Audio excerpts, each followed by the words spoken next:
Now we are looking at a project which is under progress billing. First, the service code is project so that it will not have any extra charge for TNM. And of course, all of our appointment it's under the service code project so that there's no billable line is going to create it for those times we spend on site. And of course, for the items and parts, the unit price is all zero because we do not want to charge our customer based on the material itself, but we want to charge them based on the progress bill. And then on the billing triggers, you can see that I have already it already have two invoice created, and then this two line is the new one created by the system automatically to trigger the next billing cycles progress roll. And we have this two line, and of course inside of billing progress billing screen, we can see that there's well, we only have one line. There's one line, and this line is telling us next time the amount to bill is this amount, and the percentage to bill is this. So once you set up it, you do not need to like once you set up the first time, every time you want to bill how much percentage or how much a month, you do not need to come in again unless you want to override it.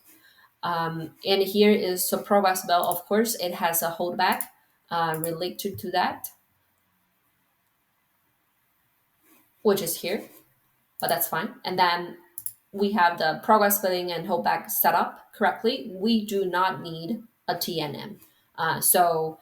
The later thing is, well, if you want to allocate all of your WIP into actual, you are going to have a TNM to allocate those things from WIP to actual.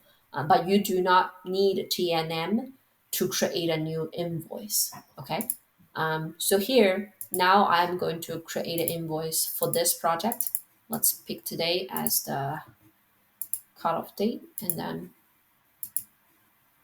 all right. And then you can see that under this invoice batch, you have the first invoice is the progress bill invoice. It has two things inside. The first one is the progress bill is 200 in total. The second one is a holdback of $20. I believe it's 10 percentage holdback.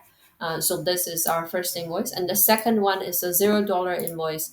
Basically, it's a holdback of it's if you want to release the holdback, then it will have some amount here.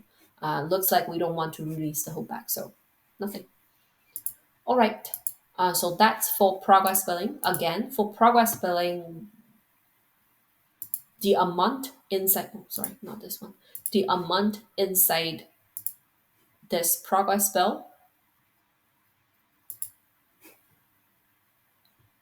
it's always going to automatically have the amount to bill or percentage to bill. It's once you set it up, it's always be that unless you want to overwrite it to a new number.